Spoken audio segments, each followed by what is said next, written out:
Hello दोस्तों, veterans नमस्कार। मैं दीवान सिंह।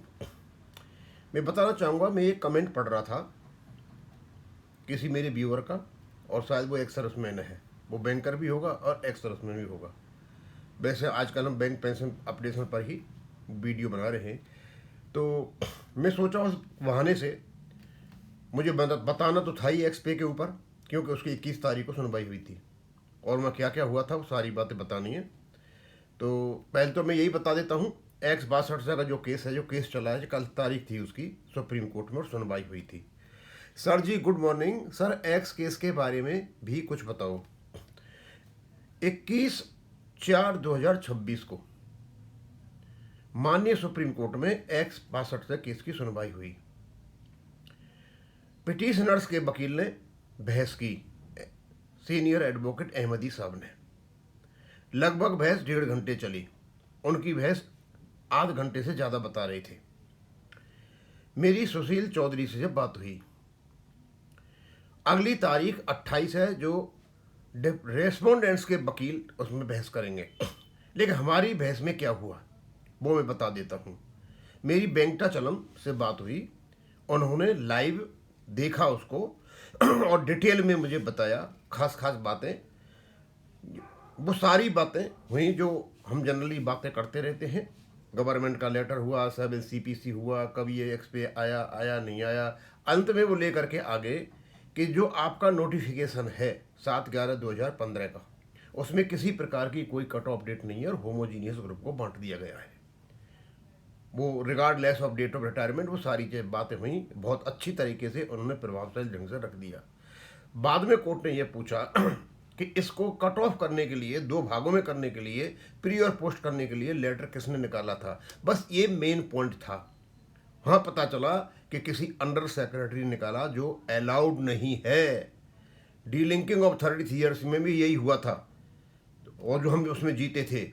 और ये जो पॉइंट पकड़ा है कोर्ट ने कि जो नोटिफिकेशन है उसमें डेट डालने का काम यदि एक, क्या नाम है, कैबिनेट सेक्रेटरी ने किया है, पहले से लोअर, क्या नाम है, वो माना था, तो और उसका यदि सैंक्शन नहीं मिला है कैबिनेट से, तो वो मान्य नहीं है। तो ये निश्चित समझ लीजिए हम जीत की ओर अग्रसर हो रहे हैं। और साथ में आज शायद उसका ऑर्डर आ जाएगा। अब ऑर्डर तो तभी अच्छा लगेगा, उसमें उतना ही आएगा कि 28 तारीख को और सुनवाई होगी, बहस होगी, सारी बातें आ जाएंगी, वो डाल देंगे हम। उसके बाद उन्होंने कहा है कि जो वकील कर रखे हैं, काफ़ी खर्चा हो रहा है। तो सुशील जी ने मेरे से कहा, दीवान सिंह जी आप अपने ओर से बताइए कि हम बिल्कुल जीत की ओर अग्रसर हैं और लड़ाई तो लड़ रहे हैं और लड़नी पड़ेगी मुझे। वो कहे आप मतलब उनके लिए और कंट्रीब्यूट करें। अब जो पैसा है वो वकील को देने के लिए बोला, अब लगभग ख़त्म है। इस बार सुनवाई होगी, अगली सुनवाई में यदि ज़रूरत पड़ी, बहस की ज़रूरत पड़ भी सकती है, तो उसके लिए पैसे की ज़रूरत है। आप हमारी ओर से रिक्वेस्ट कर देना, बस इतना सा है। तो हम तो रिक्वेस्ट ही कर सकते हैं, आगे आप जानो। लड़ाई तो लड़नी ही पड़ेगी और लड़ रहे हैं और हो रहा है सारा काम। और ये भी है जब जीत होगी तो उस समय लोग मतलब दिल खोल करके पैसा देंगे। ये एक्स पास तो ये तो इनका है। अब इसकी भी तुलना करना चाहता हूँ बैंक पेंशन अपडेशन से। आपको पता है कि ये जो एक्स 62 के आर्मी वालों का सुप्रीम कोर्ट में लगा था, आर्टिकल 32 रिट पिटीशन के अंतर्गत लड़ा जा रहा है। ये केवल आया था 2024 में और आज 2026 है। आप देख सकते हो कि इस केस की जो पैरोकार हैं, जो करने वाले लोग हैं, जब इसके पीछे होते हैं तो उस प्रकार होते हैं। और आज तक का रिकॉर्ड है, जब जब इस केस की तारीख लगी, जब तब इसकी सुनवाई हुई। और मैंने कोई केस नहीं देखा ऐसा कि उसकी तारीख लगे, जज महोदय तारीख दे और रजिस्ट्री उस तारीख को नहीं लगाए। केवल एक केस में होता है और वो है MC सिंगला केस। जज महोदय तारीख देते हैं लेकिन तारीख पर वो केस नहीं लगता है, इसको आगे पीछे घुमाया जाता है। यही अकेला केस है जिसमें एडजमेंट मांगे जाते हैं। यही अकेला केस है इसमें सारे वकील, किसी की शादी होती है, कोई भागता नजर आता है, कोई एडजमेंट लेता है, सारा का सारा ही होता है। तो दोस्तों, इस केस को एक तो मुझे इन्फॉर्मेशन देनी थी एक्स पासवर्ड वाले को, और मैं लिंक करना था अपने केस से।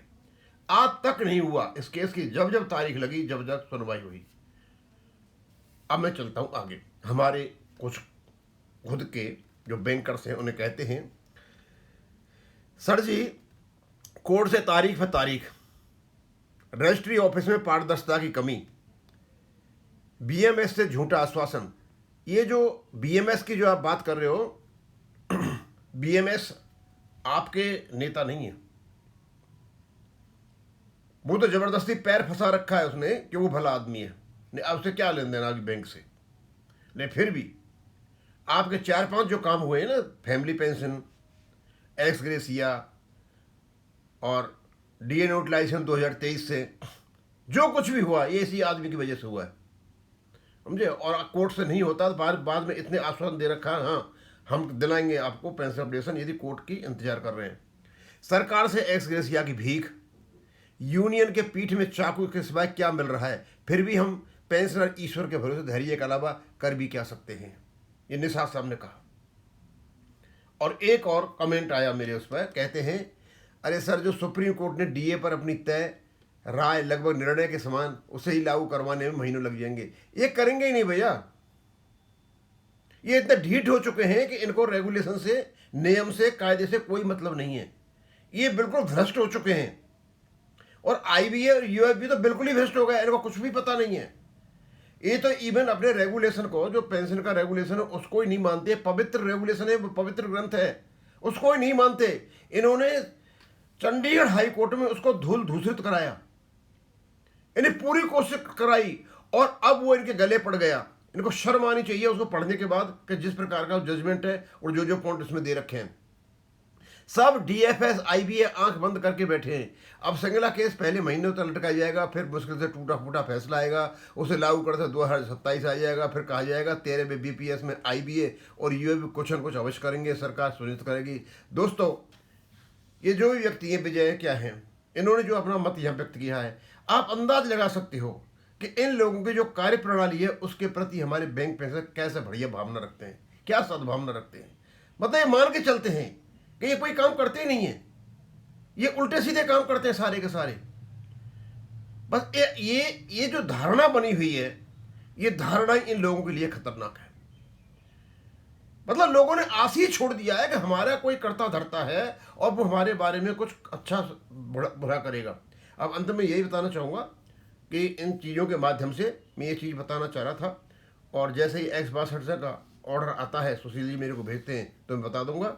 लेकिन अंत में ये बताना चाहूँगा कि कोर्ट का ये पूछना कि जो क्लैरिफिकेशन आया था प्री और पोस्ट का, होमोजीनियस ग्रुप बांटने का, उस पर सिग्नेचर किसने किए थे, it was signed by the under secretary. बस ये आपकी जीत है, इसे कोई रोक नहीं सकता। अब मैं यहीं खत्म करूँगा। थैंक यू, धन्यवाद।